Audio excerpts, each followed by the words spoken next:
Y mire, la participación de 800 casas editoriales y diversas actividades culturales son solo una probadita de lo que la Feria Internacional del Libro ofrece a los visitantes a partir de hoy. Vamos con los detalles.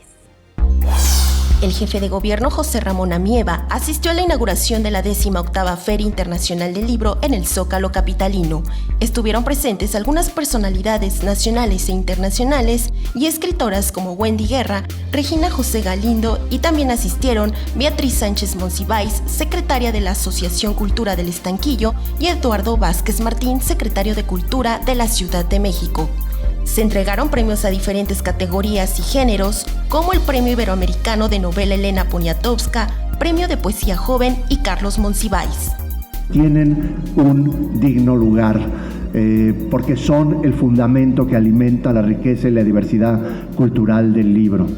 El jefe de gobierno comentó que esta Feria Internacional del Libro es abierta a quien quiera participar con las 800 casas editoriales, ya que el concepto es importante para ejercer las formas de pensamiento y libertad de expresión. Representaciones editoriales se mantienen además en un mismo nivel para el acceso, para el conocimiento de lo que realizan. No importa todo el trabajo, toda la infraestructura editorial que tengan, aquí se encuentran en el Zócalo, y el Zócalo es un piso parejo para que todas y todos puedan mostrar la riqueza editorial que vienen a presentar. La Feria Internacional del Libro se realizará del 12 al 21 de octubre en la Plaza de la Constitución. Con imágenes de Jorge Barajas, María José Valencia, 21 Noticias.